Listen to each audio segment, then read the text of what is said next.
দিদি, কি চেহারা হয়েছে তোমার? তুই এসেছিস,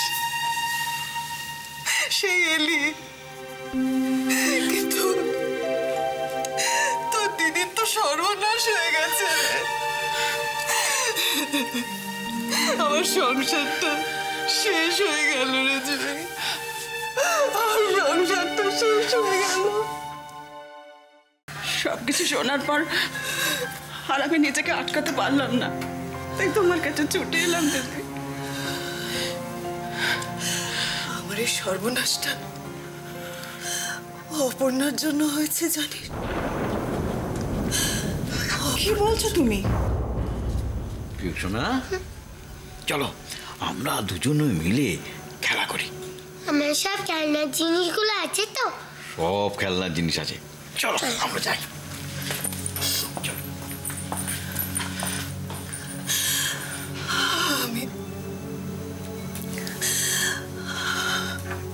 আমি শেষ হয়ে গেলাম অপর্ণার জন্য। তুই ভাবতে পারিস আমি কত আনন্দ করে ওকে বাড়ির বউ করে এনেছিলাম বল? ওকে মেয়ের মতন মাথায় করে রেখেছিলাম। আরে একবার সৈকতের কথাও ভাবলো না জানিস? কোর্টে দাঁড়িয়ে নিজের দাদাকে নির্দোষ বলতে গিয়ে তোর জামাই বাবুকে মৃত্যুর মুখে ঢেলে দিল। কিন্তু দিদি, অপর্ণা তো জয়ী, তুই আমার সামনে অপর্ণার নাম উচ্চারণ করবি না।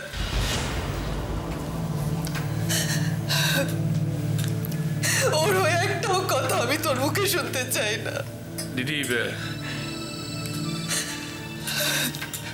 দিদি, আমরা নার্সিংহোমে গিয়েছিলাম জামাইবাবুকে দেখতে। আমি, জয়ী, পিউ, সবাই। ওরকম একটা মানুষের যে এই অবস্থা হবে আমি স্বপ্ন।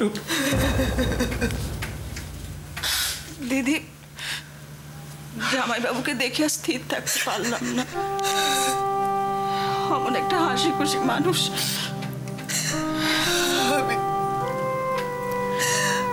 আমি অপর্ণাকে কোনোদিন ক্ষমা করতে পারবো না। আমার স্বামীর যদি কিছু হয়,